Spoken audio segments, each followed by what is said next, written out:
Time آیا. آپ کو پتہ ہے کہ عالمی وبا جو دنیا کا سب سے 100 سالوں میں سب سے بڑا مشکل وقت تھا وہ آیا, لیکن اس کا کس انداز سے مقابلہ کیا. لوگوں نے مذاق پہ اڑایا, لوگوں نے کہا کہ نہیں بند کر دو, تو لیکن دنیا نے پھر اپریشیٹ کیا عمران خان کو.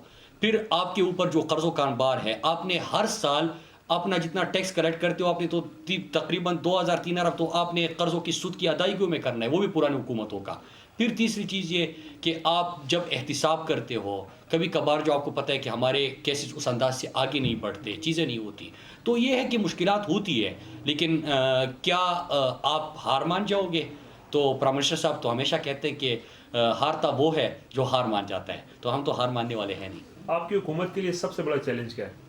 دیکھیے ہمارے لیے سب سے بڑا چیلنج یہ ہے کہ جو گلوبل انفلیشن آئی ہوئی ہے دنیا کے عالمی وبا کے بعد, جو پیٹرولیم کی مصنوعات میں اضافہ ہوا, جو دنیا میں آپ دیکھیے گندم, چینی, دالیں, گھی, کوئی بھی چیز, انرجی کرائسس, جتنی بھی چیزیں آپ کی ہے وہ تمام آپ اگر دیکھ لیں تو اس کا امپیکٹ تو پاکستان کے اوپر بھی ہے. دوسرا ہمارا بڑا ایشو جو ہے وہ سرکولر ڈیٹ کا, کہ انہوں نے جو معاہدے کیے تھے 20-30 سال کے کہ آپ بجلی استعمال کریں نہ کریں, لیکن لوگوں نے اس کے پیسے ادا کرنے ہیں پورے, تو یہ ظلم نہیں ہے قوم کے ساتھ, تو ان کے معاہدے ہیں اور اس وقت پاکستان بھگت رہا ہے. تو یہ ایسے ایشوز ہے کہ ان کے اوپر قابو پانا اور چیلنجز ہے.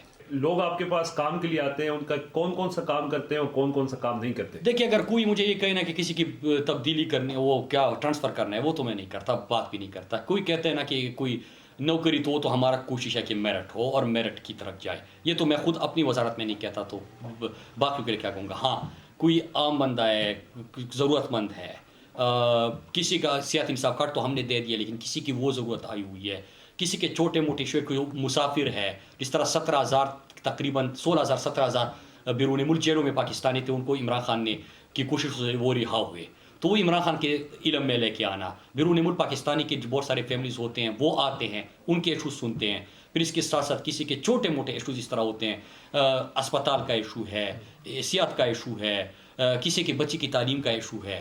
تو مطلب اس طرح کی چیزیں جو ہوتی ہے, کوئی کسی کا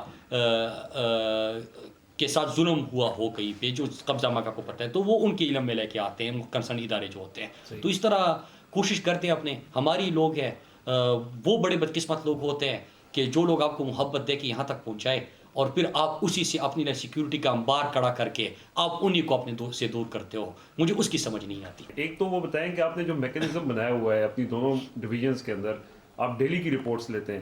ہم نے یہ کیا کہ ہر آفیسر کو اب ٹارگٹس مل رہے ہیں, ایک سرکل اپنا ریونیو ڈیٹیل بھی بتائے گا, پارسل ان کو آج کتنے خط بھیجے گئے وہ ریکارڈ ایک ریجن کا میرے پاس آتا ہے, کتنے آپ نے اس جو آپ کا ویئر ہاؤس ہے وہاں سے ٹائم پہ نکالے, ٹھیک ہے, کتنے ٹائم پہ پہنچے, کتنے میں مسائل آئے, کیوں مسائل آئے, کتنا آج اس کا ریونیو ہوا ہے. ڈیجیٹل فرنچائز پوسٹ آفس سے سامنے کھولے تو آج اس میں کتنا بزنس ہوا, اس سے آمدن کتنی تھی, اخراجات ہمارے کتنے آئے.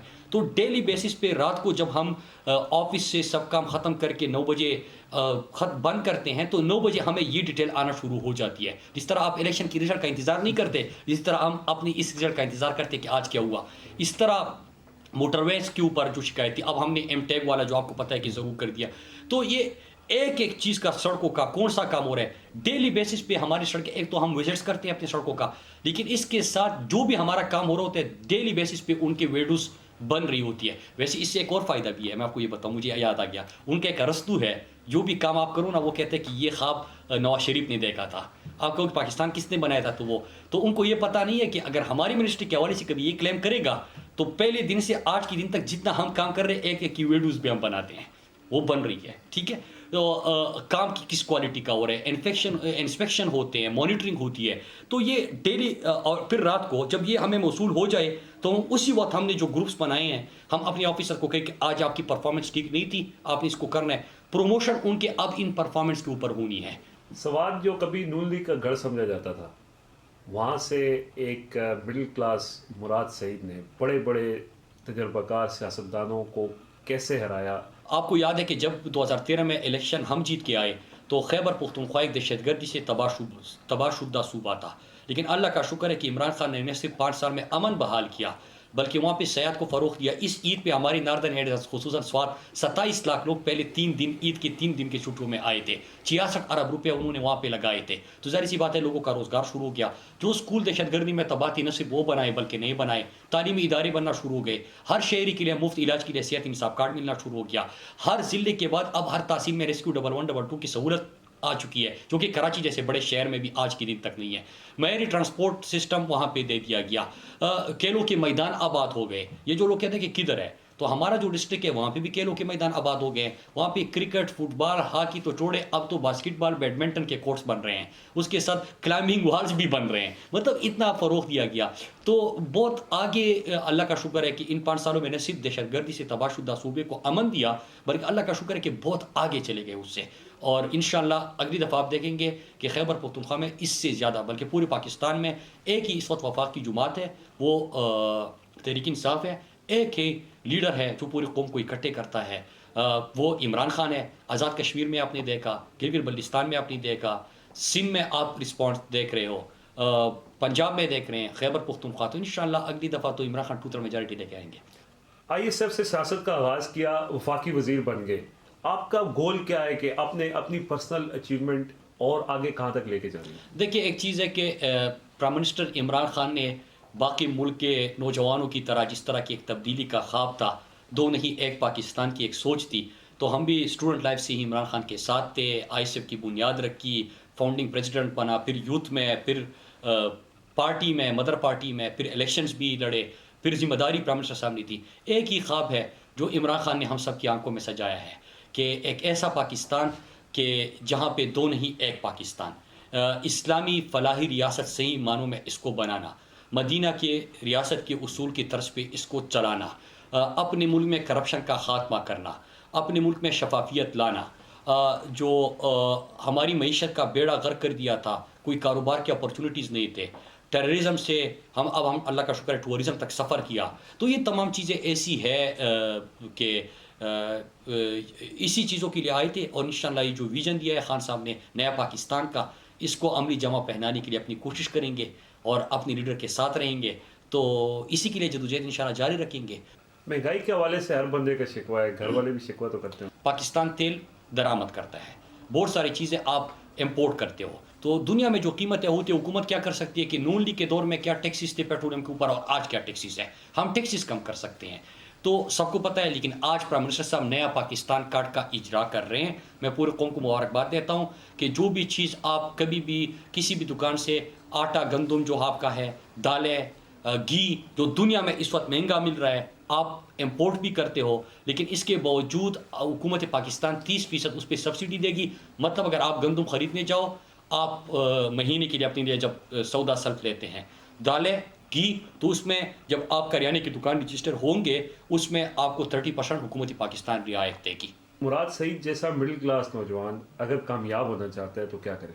دیکھیے ایک چیز ہے کہ مجھے تو کامیابی تو اللہ کے ہاتھ میں, اللہ دیتا ہے, انسان کوشش کر سکتا ہے. لیکن ایک چیز ہے کہ میں تو اپنے کاز کے ساتھ سنسیئر ہوں. میں ہمیشہ کہتا ہوں کہ یہ جو 2 نہیں ایک پاکستان کا نعرہ ہے یا جو نیا پاکستان ہے, میں ایمان کی حد تک اس پہ یقین رکھتا ہوں. میرا نظریہ جو ہے وہ میرے رگوں میں خون کی طرح دوڑتا ہے. مطلب وہ میں بلیف نہ کروں نا, میں کروں گا کیسے؟ مجھے تو اس کی سمجھ نہیں آتی ہے نا کہ جب آپ ایک چیز کو بلیف نہیں کرتے تو آپ کرتے کیسے ہو. تو میں تو اسٹرانگ بلیف ہے اپنے نظریے کے اوپر.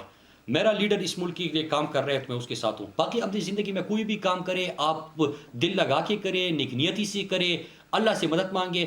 ہاں یہ نہیں کہ اپنی ذات کے لیے اور جو ٹیمپرری یہاں پہ کچھ خوشحالی ہے اس کے لیے. جب آپ کسی بڑے کاز کے لیے کام کرتے ہیں, اللہ آپ کے لیے ایسے ایسے راستے بناتے ہیں کہ آپ کی سوچ ہے.